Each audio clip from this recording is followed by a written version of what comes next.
नमस्कार साथियों, स्वागत है आपके अपने YouTube चैनल लीगल इन्फॉर्मेशन में। साथियों, हमारे कानून में यह व्यवस्था दी गई है कि अगर किसी व्यक्ति के खिलाफ कोई फर्जी एफआईआर दर्ज करा दी जाती है और पुलिस बिना किसी फेयर जांच पड़ताल के चार्जशीट फाइल कर देती है, वादी मुकदमा से मिल करके फर्जी तरीके से, तो उन आरोपी व्यक्तियों को जिन्होंने कोई अपराध नहीं किया, जो आरोप लगाए गए हैं, उन व्यक्तियों को कई सालों तक कोर्ट में दौड़ना ना पड़े, पूरे ट्रायल का सामना ना करना पड़े। ऐसे व्यक्तियों को आरोप मुक्त किया जा सकता है। जी हाँ दोस्तों, ऐसे व्यक्तियों को कानून में डिस्चार्ज करने की व्यवस्था दी गई है। सेशन ट्रायल मामले में सीआरपीसी की धारा 227 और वारंट ट्रायल मामले में सीआरपीसी की धारा 239 और कंप्लेन केस जो सीधा कोर्ट में दाखिल होते हैं परिवाद मामले में सीआरपीसी की धारा 245 के तहत आरोप मुक्त किया जा सकता है। कोई मामला नहीं बनता ऐसे व्यक्तियों पर। होता क्या है दोस्तों, 498 ए के मामलों में जब पति और पत्नी के बीच घरेलू विवाद हो जाता है तो अक्सर महिलाओं के द्वारा पति और उसके पूरे परिवार के खिलाफ आरोप लगा दिए जाते हैं। कभी कभी तो फेयर इन्वेस्टिगेशन नहीं किया जाता पुलिस के द्वारा और पूरे परिवार के खिलाफ चार्जशीट भी अदालत में दाखिल कर दी जाती है। ऐसी स्थिति में पति और उसके परिवार वालों को मुकदमा लड़ने के लिए सालों साल कोर्ट के चक्कर लगाना पड़ता है।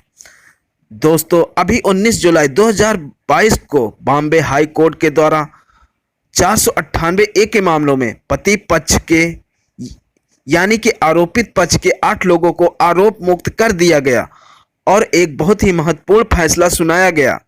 आज के इस भाग में उसी फैसले के बारे में बात करेंगे, तो इसीलिए बने रहिए अंत तक। देखते हैं पूरा मामला क्या था और बॉम्बे हाई कोर्ट द्वारा आरोप मुक्त का आदेश पारित करते समय क्या महत्वपूर्ण बात कही गई। केस के तथ्य कुछ इस प्रकार थे। एक जो एफआईआर दर्ज कराई जाती है महिला के द्वारा, उसमें यह आरोप लगाया जाता है कि उसके पति के भाई की एक एक्सीडेंट में मौत हो गई थी और उसके पति का अपने भाई की विधवा पत्नी के साथ अवैध संबंध थे। और यह भी आरोप लगाते हुए कहा जाता है कि उससे दहेज की मांग की जाने लगी है और पति और उसके नातेदारों के द्वारा दहेज की मांग को लेकर उसके साथ क्रूरता की जाने लगी है। और 498 ए, 506 और 34 आईपीसी इन धाराओं में एफआईआर दर्ज करा दी जाती है पति समेत 9 लोगों के खिलाफ। अब होता क्या है, पुलिस के द्वारा सारे लोगों के खिलाफ चार्जशीट भी कोर्ट में फाइल कर दी जाती है। चार्जशीट फाइल करते समय सभी लोगों के द्वारा मजिस्ट्रेट कोर्ट के सामने डिस्चार्जिंग रेट किया जाता है। 239 सीआरपीसी के तहत डिस्चार्ज में मजिस्ट्रेट एप्लीकेशन को खारिज कर देता है, किसी भी व्यक्ति को डिस्चार्ज नहीं किया जाता।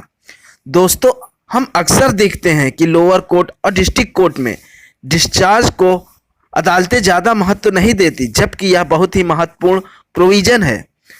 तो दोस्तों, इस केस में होता यह है, जब मजिस्ट्रेट कोर्ट के द्वारा डिस्चार्ज एप्लीकेशन खारिज कर दी जाती है, तब इस आर्डर के खिलाफ सेशन कोर्ट में पति पक्ष के द्वारा क्रिमिनल एक रिवीजन फाइल की जाती है। इस क्रिमिनल रिवीजन में सेशन कोर्ट एप्लीकेंट संख्या 5 से लेकर 9 तक को डिस्चार्ज कर दिया जाता है। हाँ दोस्तों, 1 से 4 तक को बनाए रखते हैं और 5 से 9 तक को डिस्चार्ज कर दिया जाता है और कहा जाता है इनके खिलाफ कोई मामला नहीं बनता। सेशन कोर्ट के इस आर्डर के खिलाफ बॉम्बे हाई कोर्ट की नागपुर बेंच के समक्ष आर्डर को चुनौती दी जाती है। वहां पर हाई कोर्ट मामले को देखता है और सारे फैक्ट को देखता है और पुलिस द्वारा प्रस्तुत किए गए केस डायरी और चार्जशीट को भी देखता है। केस डायरी को पढ़ने के बाद हाई कोर्ट के द्वारा महत्वपूर्ण बात कही जाती है अपने जजमेंट में कि पुलिस द्वारा जो भी पेपर प्रस्तुत किया गया उनमें से कोई भी ऐसा साक्ष्य नहीं है जिसमें क्रूरता किए जाने, दहेज की मांग किए जाने का मामला प्रथम दृष्टया साबित हो सके। और यह भी कहा गया कि ऐसे मामलों में अगर ट्रायल चलाया जाता है तो यह कानून की प्रक्रिया का दुरुपयोग होगा। यह प्रोविज़न बना ही इसलिए है कि कानून की प्रक्रिया को दुरुपयोग होने से रोका जा सके और जिन लोगों के खिलाफ प्रथम दृष्टया मामला न बनता हो उनको सालों साल अदालतों का चक्कर न लगाना पड़े। ये तमाम बातें कहते हुए दो महत्वपूर्ण केस लॉ का भी जिक्र किया जाता है, जिनमें पहला है गिरधारी शंकर तावड़े बनाम स्टेट ऑफ महाराष्ट्र 2002 और दूसरा है भास्कर लाल शर्मा बनाम मोनिका 2009। तो इन दो केस लॉ का जिक्र करते हुए फाइनली जो सेशन कोर्ट के द्वारा जो बाकी लोग को डिस्चार्ज नहीं किया गया था और लोअर कोर्ट के द्वारा सभी लोगों को डिस्चार्ज करने से मना कर दिया गया था, माननीय बॉम्बे हाई कोर्ट के द्वारा पति को छोड़कर सभी लोगों को आरोप मुक्त कर दिया जाता है, यानी कि कुल 8 लोगों को डिस्चार्ज कर दिया जाता है। दोस्तों, बॉम्बे हाई कोर्ट में जो क्रिमिनल एप्लीकेशन दाखिल की गई थी वो इस प्रकार है। Criminal application number 676/2019। तो दोस्तों, अगर आपके खिलाफ कोई केस चल रहा है 498A का और अभी चार्जशीट नहीं बनी तो यह जजमेंट आपके लिए बहुत ही महत्वपूर्ण है। अगर आपको यह जानकारी अच्छी लगी हो तो वीडियो को लाइक करें और चैनल को सब्सक्राइब करें।